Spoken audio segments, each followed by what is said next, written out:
Estic cursant cicle superior de mecatrònica industrial a l'Escola Santa Eulàlia de Terrassa.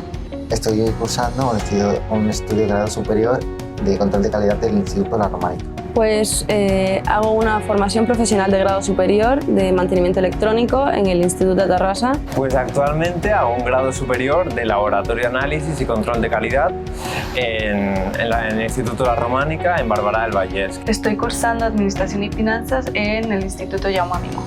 Yo ahora mismo estoy cursando un grado superior en diseño de fabricación mecánica en la Escuela Industrial de Sabadell. Mi función es dar soporte a los usuarios que vienen a las instalaciones a hacer experimentos. Mi función es ayudar a los técnicos superiores en la realización de disoluciones de medios de cultivo o en la purificación de proteínas.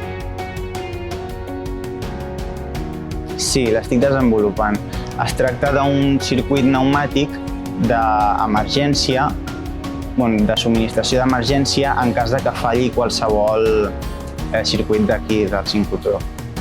Pues sí, como iba diciendo, en referencia al sistema de refrigeración, me encargo de tomar todas las medidas de temperatura, de velocidad, de caudal del agua, etc. Pues lo que hacemos en clase siempre pensamos que va a ser todo lo que haremos después ahí en la práctica, pero realmente no es así. Al final la clase es solo una base, como una introducción para todo aquello que vamos a hacer después.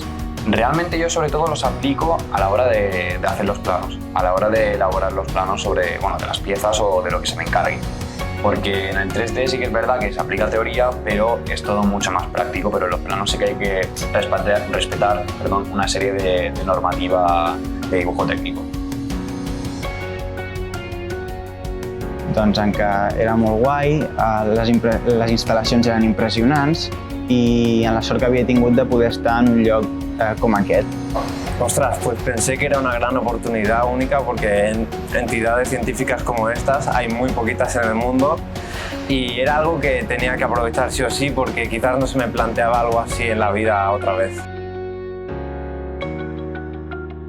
Pues no me gustaría quedarme solo como técnico, aunque me gusta, pero también quisiera ampliarme más y estudiar ingeniería electrónica también. Aún estoy planteándome las diferentes opciones, pero de lo que sí que estoy seguro es que me gusta trabajar en el laboratorio, me gusta lo que hago.